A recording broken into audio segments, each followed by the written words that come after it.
GearNetwork.com. This is a Gear Network production. Listen up, please! I'm glad you're here. Mind orgasms and fantasies. By the way, I want to say something that I absolutely love. The back of my head may or may not look like a pug. Somebody's misguided. The younger generation... If you can wipe your own ass, then the other guy gets shot. And I don't know that you notice it, but I do.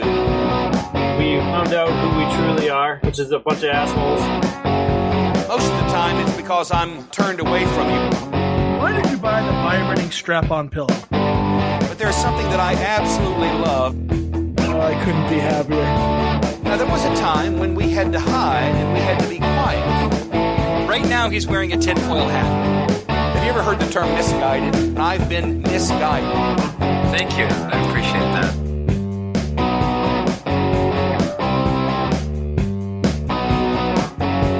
Have you guys ever heard of Tom's friend Greg? No.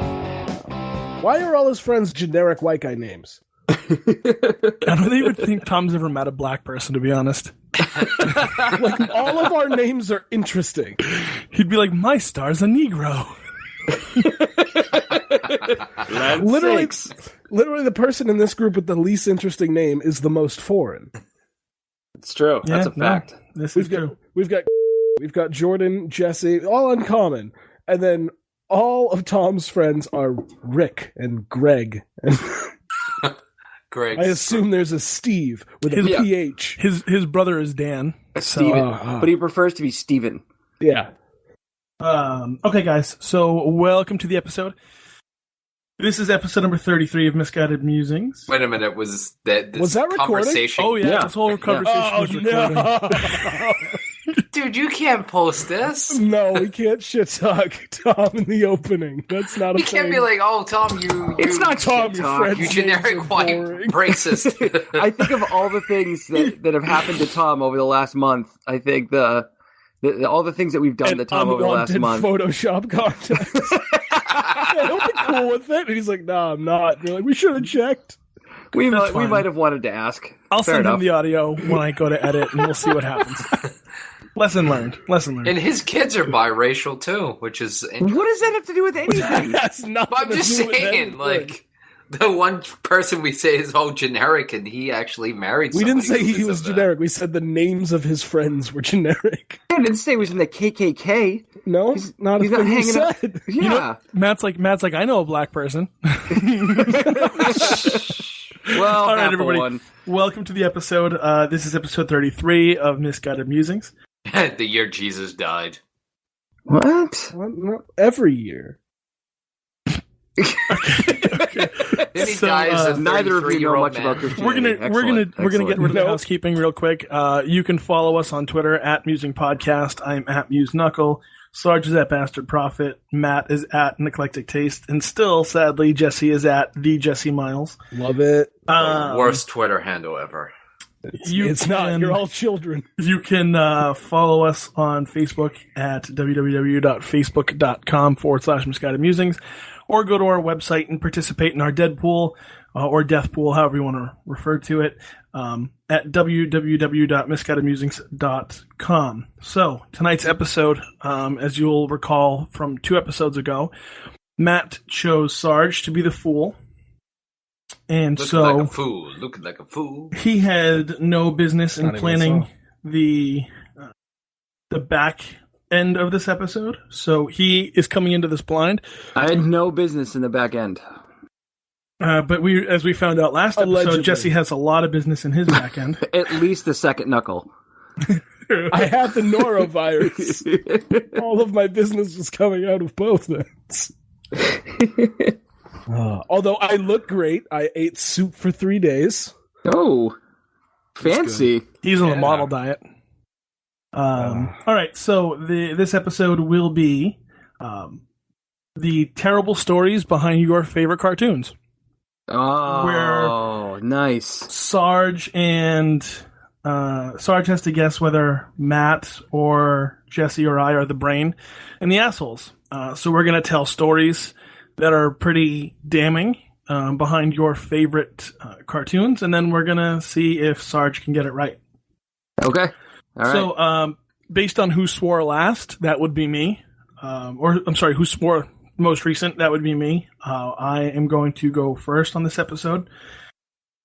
And I'm going to tell you all a little story about Doc McStuffins. So, my daughter watches Doc McStuffins. And I've always kind of wondered some of the background behind this story. And I found this really interesting article that talks about the creator of Doc McStuffins and how she coped with her child's multiple personality syndrome. Or disorder, excuse me. And the multiple personality disorder is written into the show to help her kind of get herself through it. And so the characters on the show, Doc being her daughter. Very progressive. And then... Sure. And then you've got some of the personalities on the show. So, for instance, Chili, the snowman, is always sick. He's What an ironic name, Chili, for a snowman. He's always presenting symptoms of some type of thing, or he's always worried about being sick. Would you call it a cold? He's often said that he had a cold, or that he can't feel his legs. But he's a snowman. Snowmen don't have legs, and so he and Stephen Hawking he's are a confused amputee. Yes, right. Yeah. So he and Stephen Hawking are very much alike in that respect. So some of the other characters, you've got Stuffy the Dragon, who is this brave dragon, but he screws up all the time. You've also got the Mean King. And the Brave Knight, who is also super strong, apparently. All these characters actually present... Hippopotamus? What? Isn't there a hippo? Yeah, the hippo is Hallie the hippo. I'm not sure it's kind of weird? Yeah. I'm not sure why doesn't Matt have any knows kids. that, because this is one of those shows that's on Disney, and if maybe he watches Disney Junior or something. I don't know. That's kind of weird. Matt Snapchatting from Chuck E. Cheese on New Year's was a bit weird. I guess it all goes together, but yeah. So everything. They didn't seem like they wanted to be part of that content, right? Oh boy, that's not Cinnabon icing, I guess. Do you not feel good about that one, Jesse? Nope. I didn't feel good about that one. Maybe this is why Matt wanted to do the cartoon theme. Anyway, so yeah, all these different characters present different parts of her daughter's personality that she goes through. What's the little character with the hair? With the hair? Yeah. I mean, like all characters you guys remember that movie with the woman who had the eyes? Oh, that's a dragon. No, that's a dragon. I'm sorry. Okay, sure. I'm looking at images on Google right now. I've never heard of it before. So I'm just supposed to do. There's like a lamb chop. Oh yeah, and then there's Lammy, who's the ballerina, who always wants to give cuddles and hugs to make people feel better. So anyway, the whole premise behind this show is that the doctor is the only person who can talk to her stuffed animals. They only come alive when nobody else is around, and it's basically this doctor managing the ailments of her stuffed animals and toys.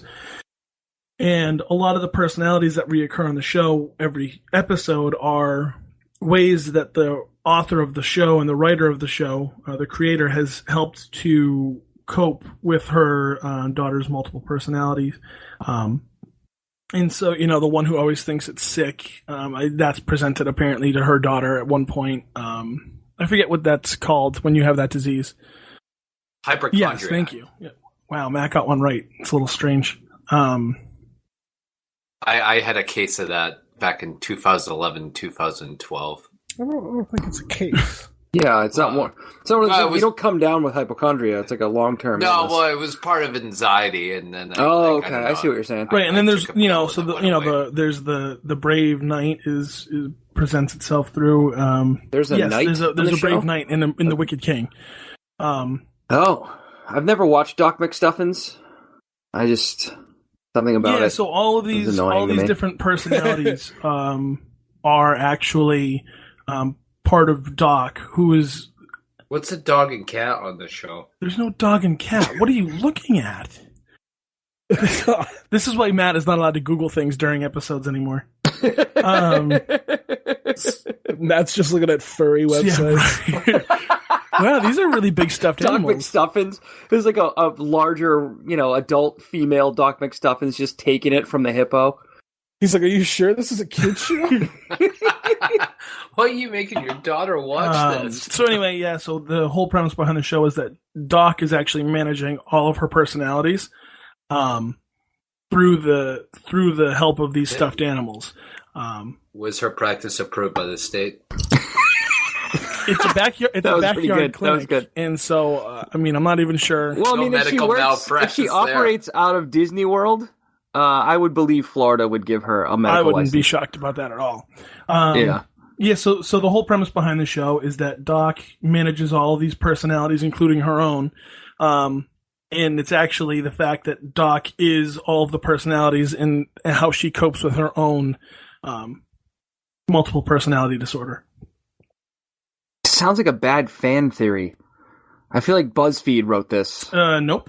This was found on, I don't know, whatever that website was that I sent out to the group. So I'll actually have to post it. But yeah, no, this was so basically the research that I did for this.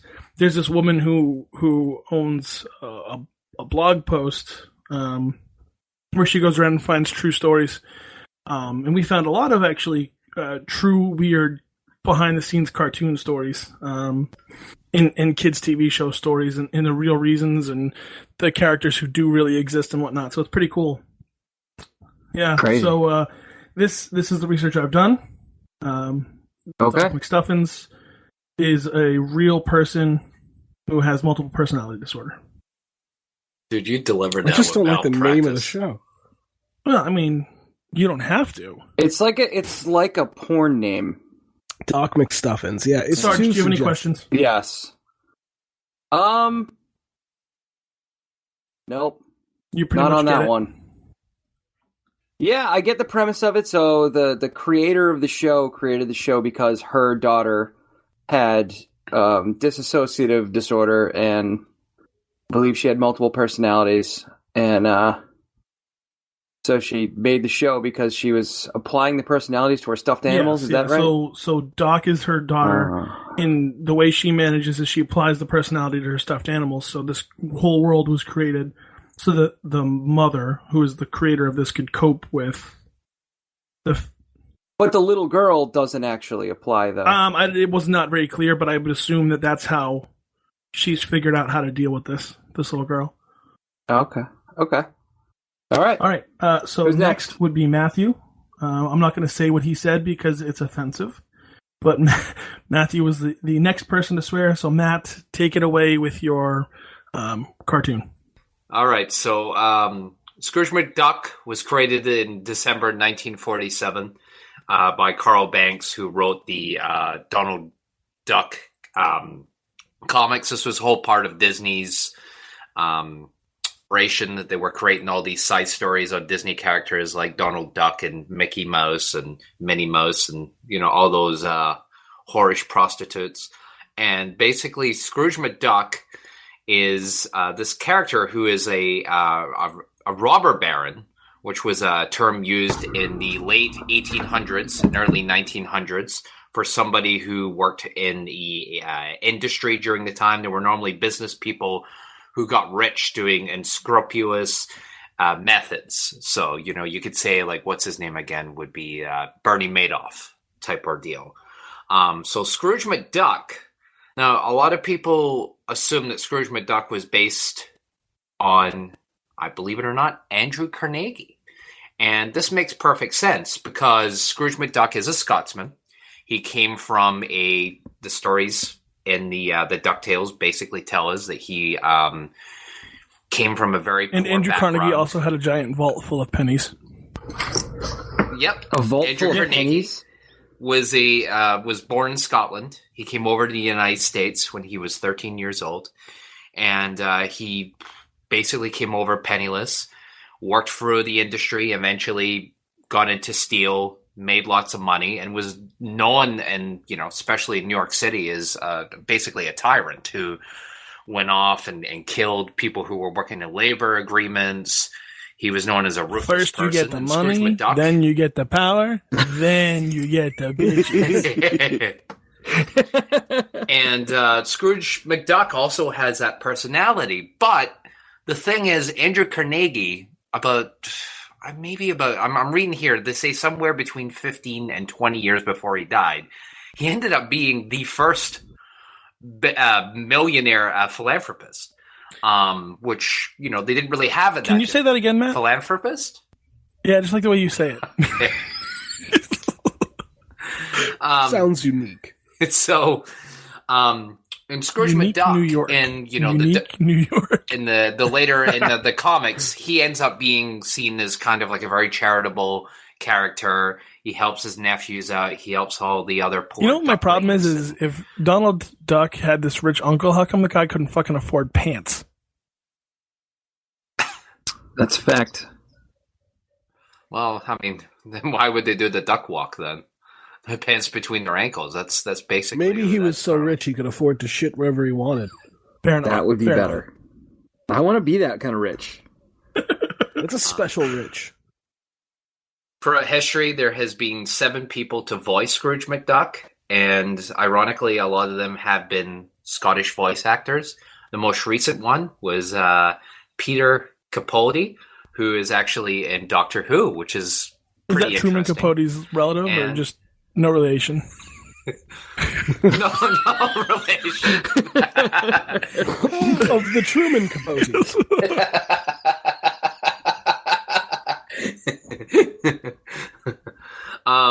So yeah, that's the story between for Scrooge McDuck.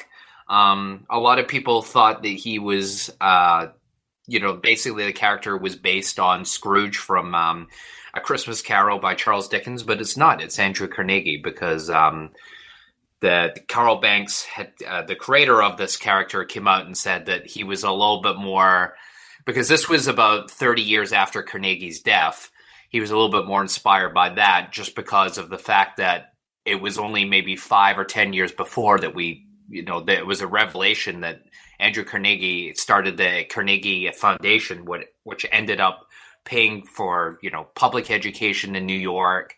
And it ended up being a great organization for poor kids to, for orphanages and fosters to get themselves out there and start working. And that's how he based a character on. So that's Scrooge McDuck for you.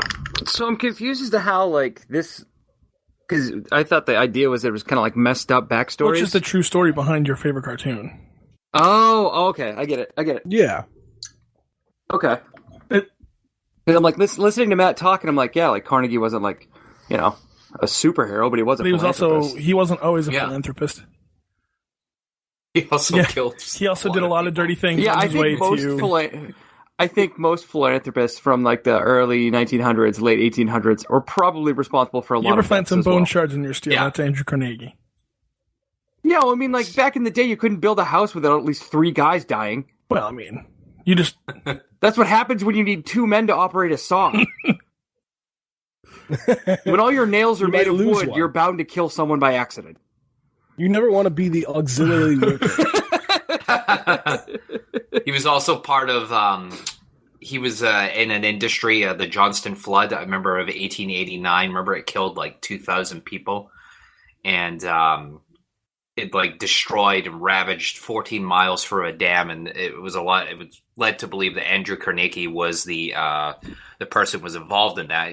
It was his job to maintenance the dam, and He cut corners, he yeah. refused to pay it. Yeah, so he's got a checkered he's background, off- you could say. He's not a Yeah. hero. He's not a No. hero. Yeah. All right, all right. Questions on that one? I don't have any questions on that. I think so. Based on what you're saying, Matt, Scrooge McDuck. People thought that he was based on Ebenezer Scrooge from Christmas Carol, Yes. but it was really. What did you say the name of the creator was? The creator was named Carl Banks. And he was the one who. Yes. Okay. He was inspired by, because it was that time, 1947, when Scrooge McDuck made his first appearance. It was at that time that it was a couple years prior that they found out about the foundation and all the nice things Carnegie did, because at that time this was the 1940s, when we had just gotten out of the prior 10, 15 years ago the Depression. So people like Carnegie were not looked upon as noble people. Got it. All right. I don't have any questions. All right, then. So, Jesse, being the last one of us to swear, you, sir, have the floor. Well, you two rattled them off the second you got on the podcast. That happens. So I'm going to ruin a beloved cartoon for you, Sarge. Okay. I'm going to tell you the true story behind Christopher Robin from Winnie the Pooh. Okay. Maybe not beloved by me, just so we're clear. I hate that fucking cartoon. Really? Yeah, I hate Winnie the Pooh. Can't stand it. Well, okay. He does sound like a winded grandma. Yeah. I like Tigger. Tigger's good. I kind of like the owl. Wish the owl would eat that fucking pig. That's because you're progressive. Oh, you mean the tiger. Sorry. Wait, what you're progressive, so you like Tigger. Nothing. Why? Is Tigger something else that I don't know about? The fact that you're not hearing it. T-I double progressive. Anyways. All right. All right.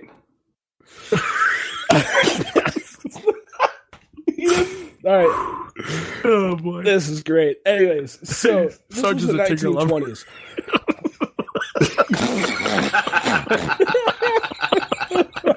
Oh, no. He was good friends with the Tigger family. Oh, God. Ta-ta for now. Well, now you've ruined it. So, great. Oh. Tut-tut, it looks like rain. It's good. Chocolate. Charge believes Tiggers deserve reparations. Anyways, so this was the 1920s, and a writer and his wife were expecting a baby girl. They were going to name her Rosemary. They had a bunch of girls' clothes picked out, but who was born instead was Christopher Robin, which upset the parents. They were a bunch of wealthy people, so they were like dicks to their kids, or their one kid. So, like, the mom just wanted a girl, and the dad just didn't give a shit. He didn't like kids. He didn't want kids. He was like, I'll settle for a girl. It's a boy. Who the fuck cares? I got books to write. So, the kid wound up growing up loving his nanny more than anything, because throughout his life, the mother would continuously try and dress him up as a girl. Would not acknowledge the fact that she had a son. So what the young kid did instead was they lived on this massive estate with a ton of woods. So he would run around in the woods with his stuffed animals. Claiming he was from the FBI. Yeah. But he would run around in the woods with these stuffed animals named Winnie the Pooh, Tigger, Piglet, all the other characters. And his dad noticed his kid had like an active imagination and heard all these stories of all the adventures he had for his animals, and he was like, you know what? That sounds like a good idea for a book. I'm going to steal it and give you no royalties. Pretty much. And he started, yeah. And then he started writing the Winnie the Pooh books, and his son loved it because his dad was finally interested in him, only for a book, but they were getting closer. And that lasted until the kid went to school. And turns out things haven't changed in 100 years because kids were dicks. They're like, oh, look, Christopher Robin thinks that he's so special. Nerd. And they just bullied him ruthlessly. And his dad didn't give two shits. He was making a ton of money off those books. So Christopher Robin in real life decided to start learning boxing so he could beat the shit out of every bully that ever as you stepped do, up to him. Obviously. And started hating his father for continuing to write the books, and then decided to go off and fight in World War II, which to me is hilarious. I just imagine a scene of Christopher Robin like crying as like Winnie the Pooh's throwing a helmet at a soldier and Piglet's getting slow stabbed by a German soldier while Tigger's around the corner holding the fucking ammo. Wow, you've got a really vivid imagination. Jesus Christ. Fucking up him. I'll never get over it, you coward. But he survived World War II. So Christopher Robin killed a whole bunch of Nazis and came home. And he gave the quote where he said, I feel like my father got to where he was by standing on my infant shoulders. Jesus Christ.